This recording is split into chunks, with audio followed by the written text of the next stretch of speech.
नमस्कार। आज मैं रिद्धि सिद्धि प्रवाह में आपके पास अगला अलंकार लेकर आया हूँ। मुझे उम्मीद है अब तक आपने सारे अलंकार देख लिए होंगे। अलंकारों के अतिरिक्त अगर समय मिले तो हमारे जो और भारतीय संस्कृति आदि के YouTube की समीक्षा बता रही है 40% लोग ऐसे हैं जो बिना सब्सक्राइब किए देख रहे हैं। तो मैं निवेदन करूंगा, जब आप मेहनत भी कर रहे हैं, देख भी रहे हैं, तो अपना नाम क्यों नहीं दर्ज करा देते। वो विद्यार्थी बढ़िया माना जाता है जिसकी उपस्थिति बराबर लगती जाए। मेरे पास पूरी समीक्षा आ जाती है, किसने कितने मिनट तक देखा, खोला और कितनी देर पढ़ा। मेरा कहने का आशय ये कि आप सब्सक्राइब कीजिए, हमसे जुड़िए। उदाहरण अलंकार बहुत आसान अलंकार, समझने की थोड़ी सी फेर। उदाहरण सामान्य भाषा में हम लोग कहते हैं एग्जाम्पल। कब कोई बात होती है, अपनी बात को सिद्ध करने के लिए उदाहरण दीजिए, कहता हाँ दूंगा उदाहरण। हम शुरू से पढ़ते चले जाएं। संज्ञा की परिभाषा लिखिए। किसी वस्तु, व्यक्ति या स्थान के नाम को संज्ञा कहते हैं। उदाहरण के लिए हमने कह दिया राम, हमने कह दिया कलम, हमने कह दिया इलाहाबाद, उदाहरण हो गया। ठीक इसी प्रकार कविता में जब अपनी बात को सिद्ध करने के लिए, किसी एक कथन को सिद्ध करने के लिए, प्रमाणित करने के लिए, समझाने के लिए ठीक दूसरा उदाहरण प्रस्तुत किया जाए। देखें, काव्य में जहां एक कथन की पुष्टि के लिए जो हमने कहा, उस कथन की, वो बात को सिद्ध करने के लिए दूसरे कथन को उदाहरण के रूप में प्रस्तुत किया जाए, उसे हम कहते हैं, वहां पर उदाहरण अलंकार होता है। देखें आप, उदाहरण अलंकार क्या था। एक चीज और बता दें आपको, इस अलंकार में भी वाचक शब्द होते हैं। दो शब्द हैं, ज्यों और जैसे। ये आपको मिलेगा। कविता के मध्य में ज्यों और जैसे आ जाए तो 99.9% वहां पर उदाहरण अलंकार होगा। चलिए दिखाते हैं, उदाहरण लेते हैं। अविगत गति कछु कहत न आवे, ज्यों गूंगहि मीठे फल को रस अंतर्गत ही भावे। आपने देख लिया, ज्यों लिखा हुआ है, वाचक शब्द भी है। क्या कहना चाहता है? अविगत गति कछु कहत न आवे। जहां तक मैं समझता हूं ये सूर सागर का पहला पद है, सूरदास जी का। अविगत, जिसके बारे में जानकारी नहीं है। जब उन्होंने तय करना चाहा कि निराकार ईश्वर या साकार ईश्वर की उपासना करें, तो उन्होंने कहा अविगत जो निराकार ईश्वर है कि गति कछु कहत ना आवे, कुछ भी कहते नहीं बनती। क्या वर्णन करूंगा निराकार के बारे में? अरे भाई, जब हाथ है न पार है, क्या करता है? तो अविगत गति, उस जिसकी विगत माने हमें जानकारी है, अक्सर कहते हैं विगत दिवस ऐसा हो गया। अविगत जो उसके बारे में कोई जानकारी नहीं है, उसकी गति को, चाल को, उसके गुणों को, उसके रंग को, उसके रूप को, उसके परिवार के बारे में, उसकी तमाम बातों को कछु कहत ना आवे, कुछ भी कहते नहीं बनता। कहीं निराकार के लोग नाराज न हो जाते कि आपने निराकार की बुराई कर दी। सूरदास जी कहते ऐसा नहीं है कि निराकार खराब है, निराकार भी है, लेकिन सबके बस का नहीं। है बड़ा अच्छा उदाहरण दिया, बोले ज्यों गूंगहि, जिस प्रकार एक गूंगा व्यक्ति मीठे फल को रस। देखिए, एक गूंगे का कोई मुहावरा हमारे यहाँ है, उसे आप मीठा फल खिला दीजिए, कोई बढ़िया आम, पूछो कैसा है, इशारा तो करेगा बढ़िया। रसमलाई खिलाइए, पूछो कैसी है, अरे भाई स्वाभाविक है, आप हलवे में नमक डाल दीजिए, मुंह बनाने लगेगा, बोल तो नहीं पाएगा। बोले ज्यों गूंगहि, जिस प्रकार गूंगा व्यक्ति मीठे फल का रस जो है अंतर्गत ही भावे। बहुत बड़ी बात कह दी शुद्ध निराकार के बारे में कि निराकार को वही जान सकता है, जान तो सकता है, उसका आनंद तो ले सकता है। गूंगे के गुण की भांति, गूंगे व्यक्ति के मीठे फल के आनंद की भांति अंतर्गत ही भावे, अंदर ही अंदर उसका आनंद प्राप्त कर सकता है, लेकिन वाणी से उसका बखान वो गूंगा नहीं कर पाता। ऐसा नहीं कि वो है नहीं। उसी प्रकार मेरे लिए भी निराकार ईश्वर का वर्णन कर पाना असंभव। इस बात को सिद्ध करने के लिए उन्होंने ये उदाहरण दिया। ये पहला उदाहरण था आपके सामने। साथियों, सूर का ही एक मुझे अचानक याद आ रहा है, एक उदाहरण और है। विनय, सूर विनय में कहते हैं, मेरो मन अन्यत्र कहाँ सुख पावे। ये मेरा मन अन्यत्र कहाँ सुख पाएगा, मैं कहीं नहीं सुख पाएगा। मुझे अगर सुख मिलना है तो भगवान के भजन मिले। कह इसी बात को सिद्ध करने के लिए वो कहते हैं, मेरो मन अन्यत्र कहाँ सुख पावे। और वाचक शब्द दिया जैसे, जैसे उड़ी जहाज को पंछी फिर जहाज पे आवे, या पुनी जहाज। इस प्रकार जहाज पे बैठा हुआ पक्षी अगर उड़ जाता है, जहाज चल दिया तो चारों तरफ समुद्र का जहाज है, समुद्र के चल रहा है पानी में और भटकता है, कहीं नहीं जा पाता क्योंकि आसपास कहीं दूर दूर तक वृक्ष है नहीं।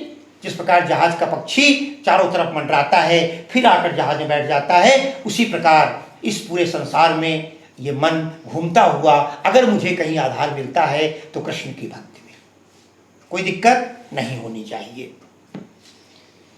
अगला, अच्छा, गोस्वामी जी की पंक्ति है, मन मलिन तन सुंदर कैसे, विष रस भरा कनकट जैसे। लक्ष्मण परशुराम संवाद का है, गोस्वामी तुलसीदास जी का बालकांड की लाइन है। उन्होंने लक्ष्मण के बारे में कहा, अरे ये देखने में बड़ा सुंदर है, मन मलिन, लेकिन इसका मन जो है बड़ा गंदा है। मन ये खाली दिखावटी करता है, क्षमा मांग लेता है, कभी हंसता है कभी मुस्कुराता है। मन मलिन तन सुंदर कैसे, अद्भुत दिव्य सुंदर है राम लक्ष्मण। क्योंकि जिस समय परशुराम जी ने देखा था, राम ही चितय रहे थकी लोचन वाली बात थी, इतने सुंदर राजकुमारों को देखकर। मन मलिन बोले इसका मन इतना गंदा है, लेकिन तन सुंदर कैसे, शरीर कैसे सुंदर है। किस प्रकार, इस बात को सिद्ध करने के लिए उदाहरण क्या दिया, बोले विष रस भरा कनक घट जैसे। विष रस, विष कहते हैं जहर।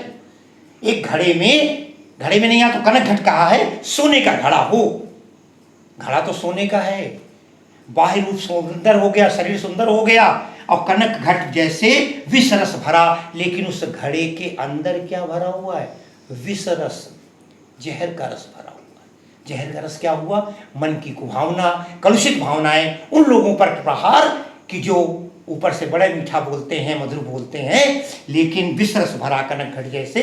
ये उदाहरण भी उन्होंने अपनी बात को कहने के लिए कि मन तो गंदा है लेकिन शरीर सुंदर है, इसके लिए उन्हें जैसे का लगाता हुआ बात दी। अगले उदाहरण को देखते हैं, जाइएगा नहीं, बड़ा सुंदर पंक्ति है, बिल्कुल दर्शन, जीवन दर्शन देखें आप।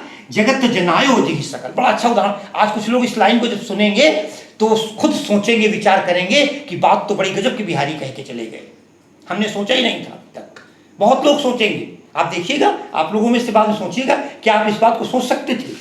जगत जनायो जिहि सकल, जगत संसार, जनायो बना दिया, जन्म दे दिया, जी माने जिसने, सकल माने संपूर्ण, बिहारी कहते थे संपूर्ण संसार को बना दिया, 84 लाख योनियों को बना दिया। जगत जनायो जिहि सकल, अरे सो हरि जान्यो नाही, ताजुब की बात है, जिसने पूरे संसार को बना दिया, सो हरि जान्यो नाही, हम उसको आज तक देख ही नहीं पाए, हम उसको जानते ही नहीं। उसने सबको बना दिया, मच्छर से लेकर हाथी तक बना दिया, वृक्षों को बना दिया, वनस्पति बना दी सारी, जलचर, थलचर, नभचर, सारे पशु पक्षी बना दिए, सबको बनाता चला गया। ताजुब बात। अरे भाई, कोई व्यक्ति अगर कोई पार्टी हो 1000 आदमी का खाना बनाए, भाई बहुत बढ़िया खाना, तो धन्यवाद देते हैं उसको, वो तो 1000 गाड़ी उसने सबको बना डाला, जगत जन पूरे संसार को बना दिया, लेकिन सो हरि जान्यो नाहि, लेकिन हम उस हरि को जान नहीं पाए। कहाँ जान पाए? हमारे पिताजी के पिताजी के पिताजी भी भगवान को ढूंढते रहे, उनके पिताजी ढूंढते रहे, उनके बच्चे ढूंढते रहे, मैं ढूंढ रहा हूँ, हमारे बच्चे ढूंढ। जगत जनायो जिहि सकल, सो हरि जान्यो नाहि, ईश्वर को हम जानते नहीं। कितना बढ़िया बिहारी उदाहरण देते हैं, अटूट और अटूट कहते हैं, ज्यों आखिन सब देखिए। देखिए आप, जिस प्रकार कहते हैं, जिस प्रकार ये विरोध हो गया, यहाँ पर देखिए उदाहरण आ गया, आखिन सब देखिए, इन आंखों से सब कुछ देखा जाता है, देख सकते हैं हम, आप सब कुछ देख सकते हैं, लेकिन आंख न देखी जाए, लेकिन आज तक हमने अपनी आंख नहीं देख पाए। है किसी में हिम्मत? मित्रों, विज्ञान में मत जाइएगा, ये मत कहिएगा मैं शीशे में देख लेता हूं। शीशा छोड़िए, जल को छोड़िए, शरीर आपके पास है। मनुष्य 5 सारे प्राणियों में सर्वश्रेष्ठ कहा गया है, उसमें इतनी हिम्मत है कि अपनी आंख देख ले, नहीं देख सकता, लेकिन आंखें सबको देखती हैं। हमने जिस संसार को बनाने वाला ईश्वर उसको हम नहीं देख पाए, उसी प्रकार नहीं देख पाए जैसे आँख सब कुछ देखती, ज्यों आँखिन सब देखिए। अरे आँख से सब कुछ देखा जाता है, लेकिन आँख न देखी जाए, लेकिन हम आँख को नहीं देख पाते। है ना बढ़िया उदाहरण। अरे एक बार मुझे याद है, मैंने 45 मिनट खाली इसी दोहे पर व्याख्या की थी। बीए के किसी कॉलेज में गया था, मेरा एक व्याख्यान था, तो 45 मिनट था और इतनी तालियां बजी थी, गदगद हो गए थे लोग। चलिए आगे बात करते हैं। एक उदाहरण देखें, फीकी पर नीकी लगे। फीकी चीज़ें अच्छी नहीं लगती, चीनी, अब डायबिटीज बात दूसरी है, नहीं यार फीका हो गया यार खाना, नमक नहीं है, चीनी नहीं है, बात में आज बातें कभी कभी फीकी अच्छी नहीं लगती। कहते फीकी पर नीकी लगे, फीकी भी है परंतु अच्छी भी लगती है। कैसे अच्छी लगती है, क्या अच्छा लगता है, देख लीजिए।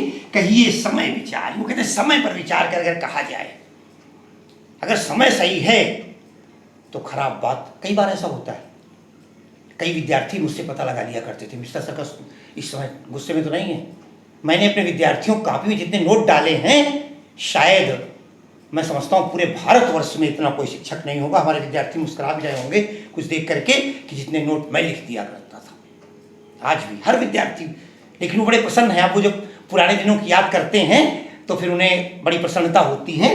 तो कहते हैं फीकी पे नीकी लगे, फीकी तो है मगर नीकी लगे कब, जब कहिए समय विचार, जब समय पर विचार के कहा जाए। साथियों उदाहरण कितना बढ़िया दिया है, बोले सबको मन हर्षित करे, यहाँ वाचक शब्द है ज्यों, सबको मन हर्ष, अरे सब खुश हो जाते हैं। कौन सी फीकी बात सुन करके, कौन खराब बात सुन करके, ज्यों विवाह में गारी, गारी शब्द जो है हमारे यहाँ गारी कहा जाता है, यद्यपि खड़ी बोली में उसे गाली कहते हैं, गाली में खराबी है, मगर गारी, गाली को हमारे ब्रज भाषा में, अवधि में गारी कहा जाता है, गारी। और साथियों तमाम लोग देखें आप, गारी, री कहते हैं सखी को, हे सखी गाओ। शादी में, विवाह में एक परंपरा है गारी गाने की। गाली शब्द नहीं कहेंगे, गाली शब्द सुनकर अटपटा लगता है, कई जगह खड़ी बोली में आनंद नहीं आता। गाली जब गाई जाती हैं अनेक प्रकार की, उनमें तमाम प्रकार का चारित्रिक दोष लांछन लगाया जाता है, लेकिन सब बड़े खुश होते हैं।